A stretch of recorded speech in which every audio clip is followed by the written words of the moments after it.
And a 3. I buy too many Switch games, and I don't have time to play them all. Come on, guys, you know the words, sing along. I buy too many Switch games, and today I'm gonna talk about them all. I'm gonna talk about some today with y'all. I'm gonna talk about some today with y'all. It doesn't work. It really does not work. Something I do very regularly on this channel is talk about eShop games. Try and give some love to those indies that don't get physical releases. But screw those today. We're talking about cold hard video games. Ones you can actually go into the store and buy. Reason being, there is so many games on Switch right now, I feel like it's confusing walking into a store, staring at a shelf of games and going, that one could be good. I don't friggin' know. So here's 10 that are good. You'll know for sure next time you walk into a game store, that's the one. So yeah, here they all are. Aren't they beautiful? Don't you want to add these into your collection and then keep them sealed like I do for some frickin' reason? But how can you play them if they're sealed? Oh, I get sent the codes to review them. So why do you buy them if you already have them? Because I have a problem. What is this, my intervention? Let's not bring up my problem or I'll start bringing up yours, Jerry. Every Jerry watching this right now. Today's sponsored Switch game stepping up to the plate to be featured in a video with 9 other games. Vampire. Except not spelt like vampire, spelt with a Y. Why? Oh, you'll see. Well, you won't actually, because I don't talk about it, but if you play it, you'll see. I actually played Vampire on my Xbox One, back when it was released. Whenever the heck that was. I had my eye on it because I was a huge fan of Dontnod's Life is Strange series, and to be fair, Remember Me, which ironically is a game everyone has seemed to have forgotten about, was also really good. And I really enjoyed what I played of Vampire on the Xbox. Unfortunately, or I guess fortunately really, I never played much on the Xbox, as playing Switch games typically dominates all of my gaming time, because I buy too many Switch games. But now, these two titans are merging, and I finally get the chance to finish my playthrough portably on the Nintendo Switch. Vampire starts with a bang. You wake up clueless as to what's happened to you, surrounded by the dead, as you probably once were. You stumble your way towards this figure. All you can see is her blood coursing through her veins and pumping away at her heart. And then everything goes horribly wrong from there, and you set out on a path to figure out what the heck actually happened to you and what the heck you even are now. The game is set in London during the First World War. It's an open world game that features tons of unique characters, each with extensive dialogue trees, and here is the biggest hook to this game, and it's kind of messed up, man. The more you talk to characters, learn about them, learn their secrets, or help them with their quests, the more you do all of that, it improves their blood quality. Then, at any point, you can mesmerize almost anyone in the game, any character, any NPC, and take them to a secluded area and feast on their blood. Killing them, obviously, and gaining experience depending on their blood quality. But now that they're dead, they won't be there anymore. Because that's how being dead works. So they can't help you, tell you new things, or even give you future quests. So without them, you now need to deal with the negative consequences of killing them. The whole concept ends up being everyone you talk to or help, you are effectively preparing possible meals. And if you ever need a big hit of experience to level up, you can feast on one of your meals, and this is your own way of determining your own difficulty setting. Not killing anyone will come at a cost of not leveling up and getting stronger. So, can you control your thirst for blood? That would have been really funny if I had fangs. Hey Cam, this mechanic is super messed up, but it adds so much to the game. Both in decision making, the outcomes, replayability, and so on. The combat is really varied. You have one-handed melee weapons you can find or craft, like daggers or clubs. Your other hand can hold a wooden stake or a gun that helps you wound or stun enemies. Ultimately, more than anything, I need to show appreciation to the devs for really trying something different here. It's not often in an open world style game where you can literally kill all the characters, and the game is prepared for you to do that. But the idea of being able to groom your kills and gain strength from them, creating a balance between death and power, it's just brilliant. And I mean, I will always welcome a new open world game to this system, and this one has vampires. So, I mean, this mask is really cool. I really love it. Hi, bro! Probably the only Nintendo Switch exclusive I haven't reviewed yet, Marvel Ultimate Alliance 3. It was released a few months ago now. It took me forever to actually play it, and by the time I did, the hype for the game of any kind had already died down. And here we are months later, and already no one's talking about this game anymore. So I won't either. Just kidding, I'm gonna do it. I have a love-hate relationship with the previous 2 games in this franchise. They were pretty bare-bones basic beat-em-up video games. The fun was purely drawn from the amount of Marvel characters you could play as and imagining a world where they all came together and interacted in the weirdest of mix-ups imaginable. You gotta remember, this was before the Marvel movies, so this was a dream come true for a comic book nerd like myself. Not this one, the previous 2. You know what I'm talking about. But the gameplay was average, having to traverse linear paths, hallways, and still rooms, and smash 1 or 2 attack buttons on repeat with a boss battle at the end and then a cutscene. The most fun I had in these games was playing them with friends at sleepovers with Mountain Dew between my legs and a pack of Doritos stuffed under my arm. I miss those days. Seeing the 3rd game announced blew my freaking mind, as it was a series of games I assumed was long dead and a Nintendo Switch exclusive of all things. I was very curious to see how they would shake up the formula to make the 3rd game feel fresh. And they didn't at all. It's the exact same game, but with a shiny new coat of paint, arguably better heroes this time around, and overall a much better polished adventure. Don't get me wrong, this is the best game in the series for sure, and for fans of Marvel, either the comic books or the movies, there is so much fun to be had here. The combat's still pretty basic, but all the levels are so fast-paced and short enough that they don't really drag on. The cutscenes are the most improved thing about the game. They feel like they're straight out of the Marvel movies, maybe with a more cartoon TV show feel about it. The story is actually interesting this time, while still kind of forgettable. And what I love the most is that characters like Guardians of the Galaxy feel like their movie counterparts, while characters like Wolverine are straight out the comic books. And then Spider-Man is voiced by the same guy who voiced the PlayStation 4 Spider-Man game. So it feels like that specific Spider-Man has joined the roster. So this really is the ultimate Marvel crossover. Move over Endgame. I tried to catch that because I regretted throwing it. Next, if I was Spider-Man with Spidey reflex Spidey sense tingling, I would have caught it. Guess I just proved that I'm not Spider-Man. I'm Wolverine, baby. This one's next. Mutant Year Zero. What do you want from me? Better introduction? Please. In Mutant Year Zero, you play as a Duckman thing and a Pigman thing. That's all the time I have, guys. All right, see ya. Bye. I love you. As the title would suggest, they're probably mutants. And not the cool ones, like in the Marvel Ultimate game we just talked about. Nah, the ugly kind of mutants. Like your mama. Sorry. What this game does best is splice up the tactical turn-based combat genre that I love with exploration and adventure, allowing you to explore a world around the fights, and in the case of Mutant Year Zero, struggle for survival as you search the world for scrap to trade or enemies to get the jump on. I really enjoyed the excellent voice acting throughout the game. Everything about Mutant Year feels like I'm playing AMC's The Walking Dead come to life, but with no zombies and instead a Duckman.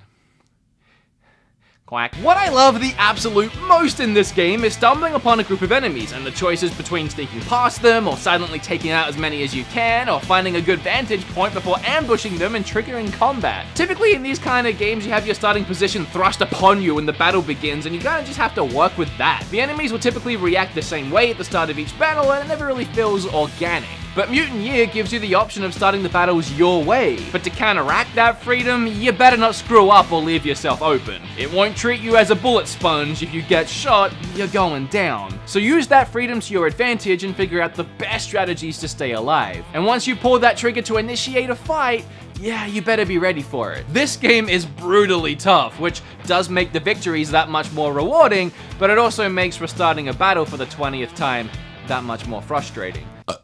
Next, we have Kill la Kill, the game. If? I'm not sure if it's if or IF. I think it's IF, but it looks like if. So I gotta be honest, I've never heard of Kill la Kill before this game was released, and I still haven't watched the anime. That's a lie, actually. I wrote this last night, and last night Kim and I sat down and watched the first 2 episodes. It's pretty good. I decided to pick it up and play it regardless of not having seen the anime before for 2 reasons. One, I actually really enjoyed My Hero's One's Justice, a fighter done in this same style based on the My Hero Academia anime. And the other reason was that it had a shiny little label down here for Arc System Works, the same developer that made Dragon Ball FighterZ, another anime-based fighter that was freaking awesome. Now, I didn't realize at that time that Arc had only published Kill la Kill, where they actually developed Dragon Ball FighterZ. So it's not made by the same people. technically. But hey, that's still a good sign, right? Obviously, or else we wouldn't be talking about it. Taking a leaf from Dragon Ball FighterZ book, these character models, while technically being 3D models, they look more like they're straight out of the anime in a more 2D hand-drawn style, and I love that. Coupled by the animated cutscenes by the original cast, and voice acting from the original cast, you really have a fantastic effort here in bringing the show to life in a video game. Sadly, the roster is tiny, but each character does play very differently, which helps. And I really enjoy the gameplay. It's just satisfying to play or watch someone play. Even when you're just mashing buttons, it somehow ends up looking like a fight straight out of the anime. The way the combat blends in with the story is seamless and organic, the controls are fluid, it's easy to learn and rewarding to master. If you're a fan of the anime, this must be a very exciting surprise. If you're not a fan, it's probably more of a wait for sale scenario, especially with the tiny roster. But all I can say is, just like with My Hero, I was pleasantly surprised once again.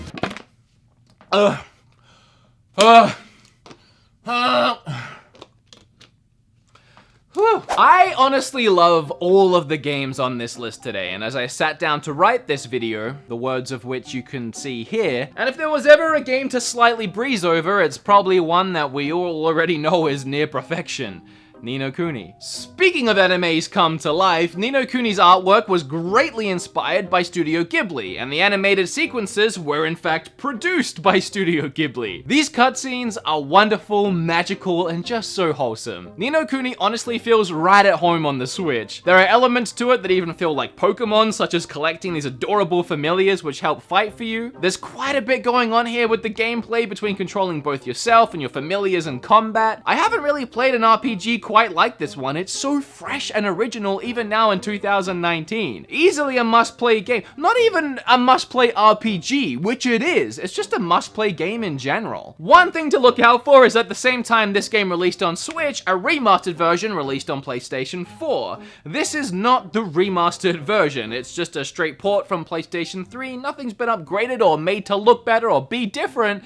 It's just portable now. And I personally have no issue with that. Of course, it's kind of a catch-22 thing. But considering this game still looks fantastic on the Switch, and you can take it portable, that's a huge advantage over improved visuals overall. But I mean, that's just my opinion. And who cares about that? I mean, I don't like Xenoblade 2, so... That felt great! Knocking out a game that quickly? Where else can I shave off some minutes on this video? I know. How about these 3 games? Forager, Wargroove, and Enter the Gungeon. Let's just do them all at once. Why not? As you guys know, one of my favorite things to do is scour the eShop looking for little hidden gems and highlighting them in videos just like this one. And you can watch those videos right here.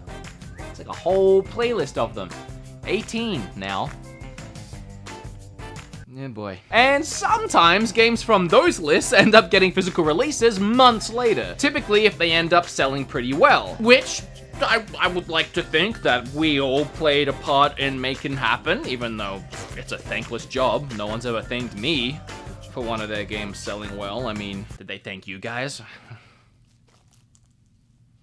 I mean, I didn't see the letter in the mail. The best part is, when they release the games physically, they usually have tons of extra stuff. Like Wargroove is the deluxe edition. It has a strategy manual, soundtrack, map, and stickers. Enter the Gungeon has all the DLC, which is a lot, and a download code for the soundtrack. And Forager has some stickers and a poster, to be fair. And maybe there's a video to be made on some of these little indie gems that end up getting physical releases once I've already talked about them, but for now, here's these 3. 3 brilliant games that if you saw me review these, but you don't like buying digital-only games and thought, dang it, even if they had a freaking physical, dang it, if only it had a physical release. Well, yeah, now they do.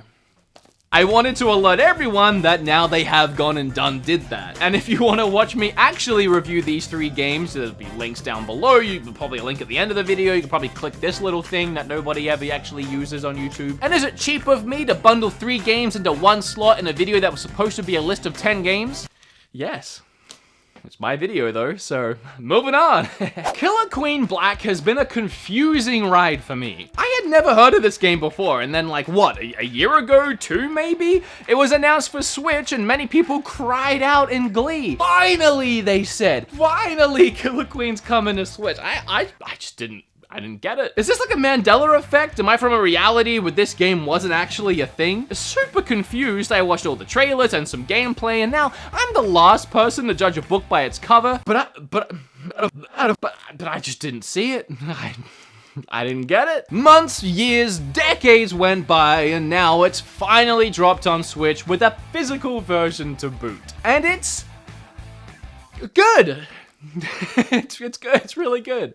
I mean, personally, I still don't totally get it, but it's insanely fun. 8-player competitive online multiplayer aspect alone is well worth checking out. The matches are played on a single screen. You can win by either achieving economic, military, or snail victory. The workers can gather berries for an economic victory, or ride a snail to the finish line, or you can kill the enemy queen 3 times and win that way. You can also power up your workers to become fighters to help take down the queen, but then the workers can't help gather berries or ride the snail. So that's where a load of strategy comes into play, and each match ends up feeling completely different. Visually, this game reminds me of a lot of games I'd used to play way back when on my MS-DOS, like Commander Keen, and while I love that game, that's not a comparison any video game wants, I don't think.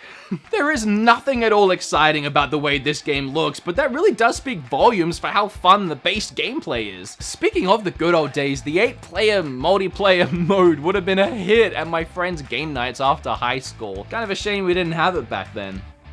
Too late now. For me, not for you. You might have your whole life ahead of you. I'm old. My back hurts. I'm 29. 1 foot in the grave. It's all over for me now. You know, I really wanted to do an entire video on Witcher 3 Wild Hunt because I feel like the game deserves it. But there are so many games that keep releasing, I honestly can't keep up. I don't have massively positive things to say about Witcher 3 on Switch specifically. I'll start by saying just the fact that it's on Switch is frigging insane. Just the fact that I can play this game, Witcher 3, on this itsy bitsy little thing, it's freaking hilarious more than anything. And I mean, honestly, the Switch Lite's probably the best way to play this game on the tiny screen. Docked, the game kind of looks like someone dug their hand in mud, threw it at your TV and said, try playing The Witcher 3 now! The lighting, assets, character models, everything has been downscaled so much that they've all turned into a muddy, blurry mess. And on a big TV, it all kind of blends together into an arguably beautiful oil painting. Yeah, I'm over-exaggerating a little bit, but for the lols, after playing it on Switch for a few hours, I booted up my Xbox One X and I restarted a game, and immediately I was picking up on details, characters, even full buildings that I missed on the Switch version because they were just unrecognizable as I was riding past on Roach. And that's an unfair comparison for sure. But when it comes to my Switch ports, I personally need to feel like I'm not missing out on too much by playing it on Switch. And Witcher 3 has such a beautiful, rich world to explore, I really feel like I'm missing out on that playing the Switch version. But the visuals aren't the only thing that make Witcher 3 fantastic. The Witcher is one of the greatest games of all freaking time. The story and its decision making, the combat, the deep RPG mechanics, exploration, all of that makes for a game that I personally much prefer over any other game in this genre. And as I said, portably or on the Switch Lite on the smaller screen, it's a lot easier to notice those little details. And again, how is The Witcher 3 on Switch?